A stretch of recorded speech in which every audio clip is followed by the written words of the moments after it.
Hi, aquarium ഈ സെഗ്മെന്റിലേക്ക് എല്ലാവർക്കും സ്വാഗതം. ഈ സെഗ്മെന്റ് എന്ന് പറയുന്നത് വരാൻ പോകുന്ന എപ്പിസോഡ്സിന്റെ ഒരു ഇനിഷ്യൽ വീഡിയോ ആണ്. അതായത് എങ്ങനെ ഒരു ഹോബിസ്റ്റിന് ഒരു ടാങ്ക് മെയിൻറ്റെയിൻ ചെയ്യാം.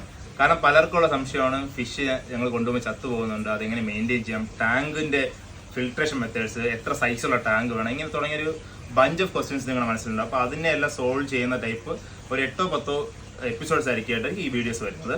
അപ്പോൾ എന്നെ തന്നെ ഇൻട്രോഡ്യൂസ് ചെയ്യാൻ എൻ്റെ അരുൺ എന്നാണ്. കഴിഞ്ഞ 14 വർഷമായിട്ട് അലങ്കാര മത്സ്യത്തെ ബ്രീഡ് ചെയ്യുന്ന ഒരു ഫാം റൺ ചെയ്യുന്ന ആളാണ്. ഞങ്ങൾ മെയിനായിട്ട് ചെയ്യുന്നത് ഏഞ്ചൽ, ഓസ്കാർ, ഡിസ്കസ്, പിന്നെ ടെട്രാ വെറൈറ്റീസ്, ഇങ്ങനെ കുറച്ച് ഐറ്റംസ് ഓഫ് ഫിഷസ് ആണ് ഞങ്ങൾ ഹാൻഡിൽ ചെയ്യുന്നത്. പിന്നെ റെയർ ആയിട്ടുള്ള പ്ലക്കോസ്, പിന്നെ അപ്പിസോഗ്രാമാസ്, ഇങ്ങനെയുള്ള ഫിഷസും ഞങ്ങൾ ചെയ്യുന്നുണ്ട്. അപ്പോൾ അതിനെ പറ്റിയുള്ള വീഡിയോസും ഇനി വരുന്ന എപ്പിസോഡ്സിൽ വരും. അപ്പോൾ ഞങ്ങളുടെ ഇതിൻ്റെ എല്ലാം വിപണനം ലക്ഷ്യമാക്കിക്കൊണ്ട് ഞങ്ങൾ ഒരു ഷോപ്പ് ബാലരാമപുരം പനയാറക്കുന്ന് ഞങ്ങൾ സ്റ്റാർട്ട് ചെയ്തിട്ടുണ്ട്. അതിൻ്റെ പേരാണ് അക്വോ കെയർ. അതിനെ ബേസ് ചെയ്തിട്ടാണ് ഞങ്ങളുടെ പേജും ഫാമും എല്ലാം റൺ ചെയ്യുന്നത്. അപ്പോൾ ഇന്നത്തെ ടോപ്പിക് എന്ന് പറയുന്നത് എത്ര സ്പേസ് ഉള്ള അല്ലെങ്കിൽ എത്ര ലിറ്ററുള്ള വെള്ളമുള്ള ടാങ്കാണ് ഒരു ബിഗിനറിന് ബെസ്റ്റ് എന്നുള്ളതാണ്. നോർമലി എനിക്ക് റെക്കമെൻഡ് ചെയ്യാൻ പറ്റുന്നത് ഒരു അറ്റ്ലീസ്റ്റ് 2 ഫീറ്റ് ടാങ്ക്, അതായത് ഒരു 50 ലിറ്ററിൻ്റെ ടാങ്ക്, 60 സെൻറ്റിമീറ്റർ ടാങ്ക് ആയിരിക്കും ഏറ്റവും ബേസിക് ബിഗിനർ ലെവൽ ടാങ്ക് എന്ന് പറയുന്നത്. കാരണം അതിനേക്കാളും വാട്ടർ വോളിയം കുറയുന്ന സമയത്ത് നിങ്ങൾക്ക് അതിന് ഫിൽട്രേഷൻ ചെയ്യാൻ മെയിൻറ്റെയിൻ ചെയ്യാൻ പാടായിരിക്കും, ഫിഷിന് അസുഖം വരാനുള്ള ചാൻസ് കൂടുതലായിരിക്കും. അപ്പോൾ അത് ഒരു ബിഗിനറിന് ഏറ്റവും best starting 50 litres of tank ആയിരിക്കും.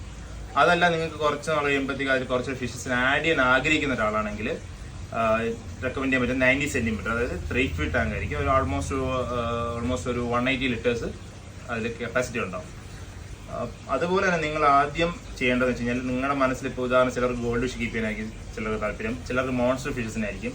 മോൺസ്റ്റർ ഫിഷസ് കാറ്റഗറി ആണ് നിങ്ങൾ നോക്കുന്നതെങ്കിൽ, നിങ്ങൾക്ക് ബജറ്റ് ഉണ്ടെന്നുണ്ടെങ്കിൽ go for A 6 feet tank, ഒരു 6 അടി ടാങ്ക് എങ്കിലും അറ്റ്ലീസ്റ്റ് കീപ്പ് ചെയ്യുക. ചിലർ 4x2x2 ടാങ്ക്സ് കീപ്പ് ചെയ്യാറുണ്ട്. പക്ഷേ personal recommendation definitely go for 6 feet tank, അല്ലെങ്കിൽ അതിനേക്കാൾ ഒരു 8 ഫീറ്റ് ടാങ്ക്.